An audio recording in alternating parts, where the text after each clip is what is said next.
కాకుండా జరగబోయే ఎగ్జామ్స్ మీద ఒక ఫోకస్ పెట్టి, ఇక్కడ రామ్మోహన్ రెడ్డి గారు ఒక ఎగ్జామ్, ఒక రిక్రూట్మెంట్ లేదా ఒక ఎంట్రన్స్ ఎగ్జామ్ ఏదైనా పెట్టాలంటే ప్రభుత్వం చాలా కసరత్తు చేస్తుంది. ఇప్పుడు ఎలా కనపడుతుందంటే ప్రభుత్వం ఎంత కసరత్తు చేస్తుందో దాన్ని భగ్నం చేయడానికి రాజకీయాలు అంతా కసరత్తు చేస్తున్నాయి. పాప యూత్కుండే ఆవేదన, విద్యార్థులకుండే ఆవేదన, ఆందోళన, టెన్షన్ అది వేరు. దాని గురించి we're not discussing, we're not questioning. ఇక్కడ రాజకీయాలు ఎలా మారాయి, ఎలా దీన్ని ఉపయోగించుకునే అవకాశం ఉంది, ప్రమాదం ఉందని మీరు అనుకుంటున్నారు? మీ ప్రభుత్వం యొక్క ఆలోచన ఏంటి? వికే గారు, ముందుగా మీకు ప్యానల్ ఉన్న పెద్దలకి అండ్ ఏబిఎన్ ప్రేక్షకులందరూ కూడా గుడ్ ఈవినింగ్ సార్. పేపర్ లీకేజ్లు అనేటటువంటిది ఆ పేపర్లు అమ్ముకుంటే 4 కాసులు సంపాదించుకోవాలనేటటువంటి దురుద్దేశంతో మొదలైతే పైసల కోసం end of the day కాసులకు Akkurthi పడి లక్షలు సంపాదించుకోవచ్చు.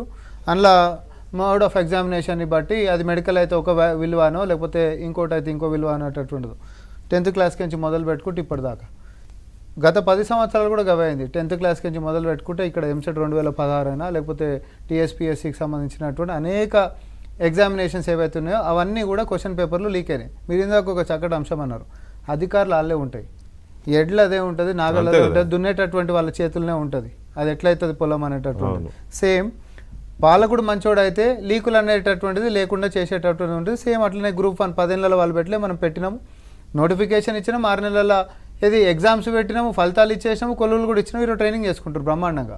వాళ్ళనికో గతంలో చేయలే. కానీ ఈ పేపర్లు అమ్ముకుంటే పైసలు వస్తాయి అనేటటువంటి దానికంటే లాభసాటిగా ఇంకొకటి మారింది అనేటటువంటి ఈరోజు మనకు స్పష్టంగా ఏం కనిపిస్తుంది అంటే, ఎస్పెషల్లీ తెలంగాణ రాష్ట్రంలో దీన్ని భగ్నం చేసేసేస్తే ప్రభుత్వం బద్నాం ఎక్కువైతే తద్వారా రాజకీయ లబ్ధి ఎక్కువైతుంది కదా, మనకి కేవలం పైసలు వస్తాయి కానీ మాకేమో మైలేజ్ వస్తుంది కదా అనేటటువంటి కుట్రలతోటి ఏం లేకుండా పిల్లల్ని పిలిపించేసేసుకొని కొర్రీలు అనేది ఒకవేళ క్వశ్చన్ పేపర్లు ఏమైనా ఉంటేనేమో కొర్రీలు వేసి కోర్టులలో ఆపాలని, నోటిఫికేషన్లు ఆగిపోవాలని, లేకపోతే ఏం లేకపోయినా పిల్లలు రోడ్ ఎక్కేసి కొత్త డిమాండ్లు చేయాలని.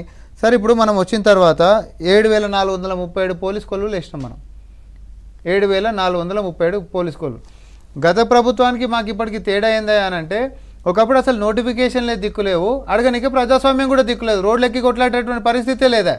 ఇప్పుడేమో 7437 కొల్లులు వేసినా కూడా మాకు సరిపోతలేవు అని చెప్పి రోడ్ ఎక్కి మరి మాకు ఇంకెక్కియాలనేటటువంటి ప్రజాస్వామ్యం ఇచ్చినాం మనం.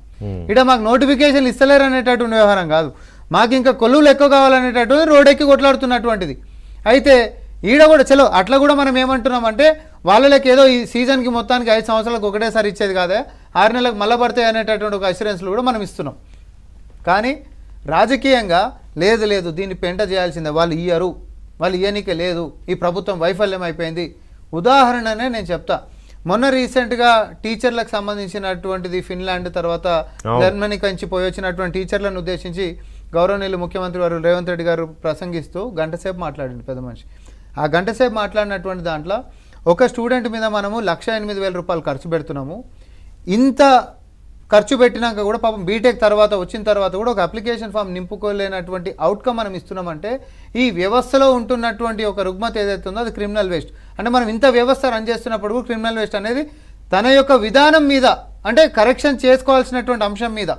విద్యాశాఖ అంటే విమర్శలన్నీ తీసుకునేటటువంటిదే కాబట్టి దీంట్లో లాభం లేకపోయినా విమర్శలను ఎందుకు తీసుకొనికే పెట్టుకున్నా అంటే, ప్రక్షాళన జరగాల్సినటువంటి అవసరం ఉందని చెప్పి ఆయన అంత స్పష్టంగా చెప్పినాక కూడా నిరుద్యోగులని, స్టూడెంట్స్ని, విద్యార్థులని క్రిమినల్స్ అన్నాడని చెప్పి తాడు బొంగరం లేకుండా దాన్నో ముక్క దీనో ముక్క కట్ చేసి అతకబెట్టాలి, వాట్సాప్లలో షేర్ కొట్టాలి.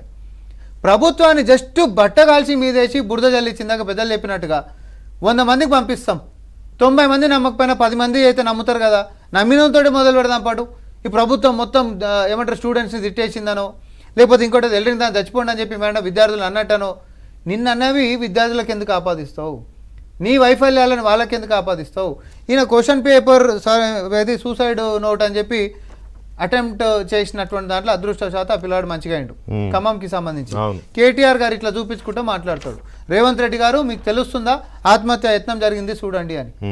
అదే ఖమ్మంలో బోడ సునీల్ అనేటటువంటి వ్యక్తి సెల్ఫీ వీడియో తీసుకుంటా పురుగుల మందు లైవ్లో తాగి సార్ కేసీఆర్ అనేటువంటి నమ్మొద్దు, క్షమించకూరి, అసలు ఇన్ని సంవత్సరాలు కొట్లాడితే 10 ఏళ్ల సంది కొల్లులే లేవు, నీళ్లు నిధులు నియామకాలు అనేటటువంటి ఉద్యమ దాంతో స్లోగన్ తోటి వచ్చినటువంటి మనము మన నోట్లలో మనుగొట్టిరు, అటు ప్రజాస్వామ్యం లేకుండా చేసిరు, కొలువులు లేకుండా చేసిరు, రాష్ట్రాన్ని అప్పులు చేసి దివాలా తీసిరు అనేటటువంటిది యువకులలో పోయినటువంటిది.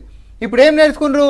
కేటీఆర్ గారు అంటారు కదా, మేము అసలు వేరే పనులు ఏం చేయొద్దు, ఏది యూట్యూబ్ ఛానల్ ఒక 100 ఛానళ్ళు పెట్టుకొని తప్పుడు సంకేతాలు మొత్తం ఇచ్చుకుంటూ పోతుంటే, ఈ తప్పుడు సంకేతాలకు కూడా కేంద్రం ఏందా అంటే ఆడు విదేశాలలో కూర్చుంటాడు. వాడు ఉంటాడు స్క్రాప్ అని చెప్పి సోషల్ మీడియాలలో, తెలుగు స్క్రాప్ అని రాసుకుంటాడు, వాడేమో విదేశాలలో ఉంటాడు, ఇక్కడ ఓడి ఉంటాడు. ఈడికించి డేటా ఫీడ్ ఆడికించి తీసుకుంటారు, ఆడికించి అడ్డగోలుగా ముఖ్యమంత్రి గారి మీద కానీ లేకపోతే ఇంకొకరి గారి మీద వాళ్ళ కవర్ సూటి పెడితే వాళ్ళ మీద కొట్టుకుంటూ పోతారు. ఇలా నిజాలతో సంబంధం ఉండదు.